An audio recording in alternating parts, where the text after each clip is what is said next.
We're going to dive back into the Justin Baldoni and Blake Lively drama. Reportedly, Taylor Swift is royally pissed at Blake Lively for roping her into this battle.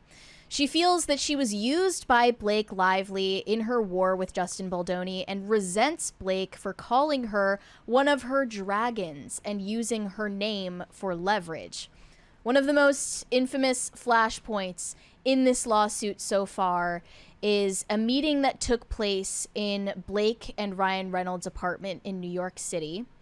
And the purpose of this meeting was to discuss the script of the iconic rooftop scene in It Ends With Us.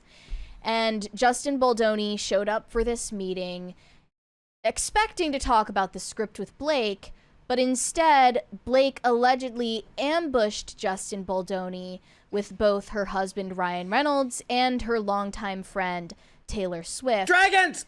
Her dragons, in order to intimidate Justin into using her script. Dragons. Or else. Like, I don't know what he thought, like, Taylor Swift and Ryan Reynolds were going to do to him. Dragon threats. But that they were going to breathe fire on him if he didn't use Blake's script, essentially. So, after the fact, Blake infamously sent him this bizarre text message comparing herself to Khaleesi from Game of Thrones, comparing Ryan Reynolds and Taylor Swift to her dragons. And as Justin Baldoni and his legal team have been releasing all of these text conversations from back in 2023, word on the street is that Taylor Swift is deeply disturbed by Blake using her fame as a weapon against Justin Baldoni, and had no idea that her name was dropped in the middle of these conversations years ago. I mean, that's what happens when you have PR friendships. Yeah, but was there something to it? Do these people even have real friends in the first place? Was there something real? That's my cynical view of it is I tend to view, especially anything front-facing, as fake, and at the very least something where motives get muffled because there's benefit for all of them. One of the biggest pet peeves, and I've told you this a million times, it's like the fake friendships amongst celebrities that end up like, oh, isn't it novel that Martha Stewart and Snoop Dogg are such friends? I thought the funniest was there's like a Lonely Island music video where Diddy's at the beginning of it, supposedly great friends with the Lonely Island. I'm like, do they hang out together? I don't know, but I bet they're going to edit that music video soon. Lara Trump suddenly being BFFs with French Montana. Not sure how that happened. I mean, maybe that's more believable because it's like, why would you risk it? And you know what I mean? It's like, this isn't like some novel. They're working on a musical collab. I mean, we've played Lara Trump's music on here before. It wasn't as bad as Dr. Fauci, but it was pretty bad. It wasn't good. Yeah. Well, the worst thing that can happen to a PR friendship is the less famous party dragging down the more famous party to their level, and that's exactly what seems to be happening. A source close to Taylor Swift tells TMZ that this is the real version of events from that night. Taylor Swift came to Blake's apartment at the time Blake told her to, not knowing anyone else would be there.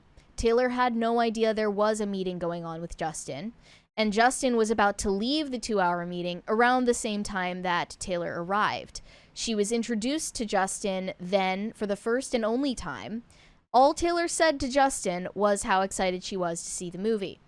Taylor believes Blake timed this meeting with Justin Baldoni so that she would arrive before he left, and she's baffled by Blake later characterizing her as a dragon. Never let anybody... It's weird to say that about a friend. Never let anybody tell you that women can't be ruthless in business. They'll just be ruthless in a very, very different way than men. Yeah. Ways you wouldn't expect. Yep. It's weird to say that about a friend, not to mention the fact that Taylor Swift is also the godmother of one of Blake and Ryan's children. I guess that may be more of an indication of an actual friendship than anything. That's not something you do lightly.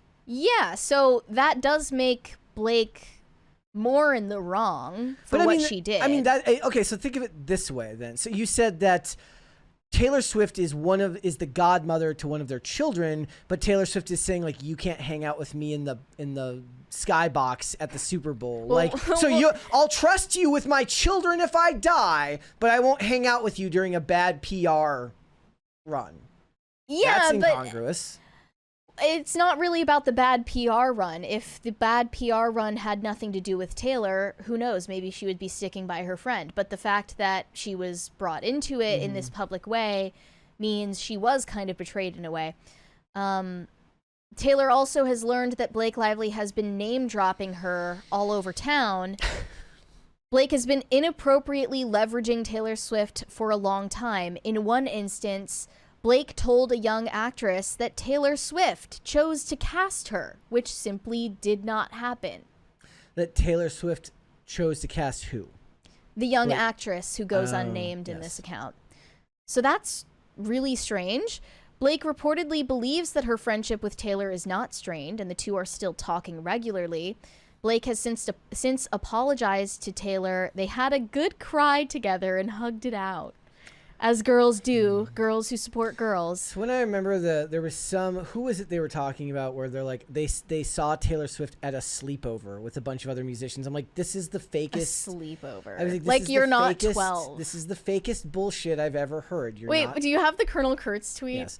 We need to talk about this. Like the infantilization. I brought this up to you before. I said nobody like holds their friend's hand when they're walking into a restaurant. It's weird. Hold on. This is something Taylor Swift tends to do with her adult female friends. A 35-year-old woman, by the way. She might as well be wearing a big women supporting women shirt. Yeah. So there they are holding hands, hugging each other, caressing each other. And this isn't a critique of women. This is a critique of vapid Hollywood women who use a facade to portray a specific image.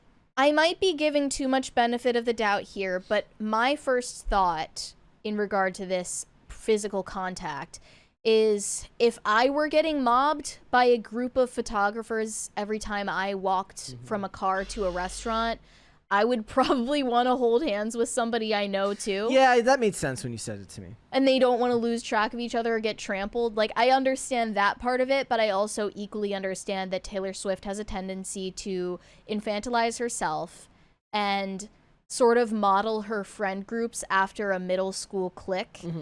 And only time will tell if Taylor Swift includes Blake Lively in her luxury suite at the Super Bowl. That might be her official signal that they are still cool with each other. If she excludes Blake Lively from that, then she's out of the cool girls club officially. But the question that is still on my mind, it still remains, is will Taylor Swift be called to testify if/when this lawsuit goes to trial?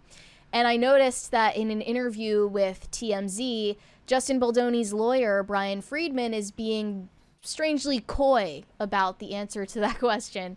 So I want to show that interview real quick. Here we go. Hold, please. To take the bait. You are going to depose Blake Lively, Ryan Reynolds, Taylor Swift. Who else? Well, I don't know that we're going to. He looks like somebody tried to draw Fauci from memory. He does. Taylor Swift or not. Really? I think that's going to be, probably a game time decision. I don't know that decision's been made, but I can tell you this: there's anyone that reasonably has information that can be that can provide evidence in this case is going to be deposed. I mean, that's Taylor Swift. She was there for that meeting. She was there for that meeting. Okay, well, I'm a lawyer. I know what that means. and that's why I'm just thinking that even when you take Blake and Ryan out of it in terms of how they personally feel about it all, I mean, to say that we're going to put Taylor Swift in the middle of this whole thing, I think they are going to do everything they can to avoid going to court, because the last thing they want is to have their friend, the biggest star in the world now, sitting on a stand being grilled by Brian Friedman. My assumption is that they're going to probably take some legal actions. I like that he's on a phone. Are beyond the. I bet you he does the millennial pause, except for it's like for the sure. it's the boomer pause.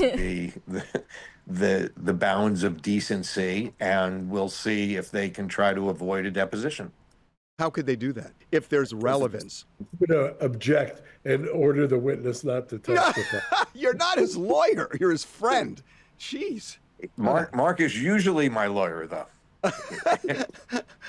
I'm working here, guys. All right. So do you think that this is even going to go to trial? No, I mean, I don't know if it goes to trial. I don't think Taylor Swift ever ends up testifying, though. Even if it does? Yeah. It's unlikely that it goes to trial. It's even more unlikely that Taylor Swift will Just be at the doesn't stand. seem like that would happen. It'd be hilarious if it because if it the did, world though. just isn't magical and entertaining enough Exactly. for that to happen. Exactly. So I kind of gave up on that dream. Thanks for watching. Listen to full episodes of Pop Culture Crisis on Spotify. Keep up with us on social media and make sure you subscribe and ring that bell so you never miss the show. Bye, guys.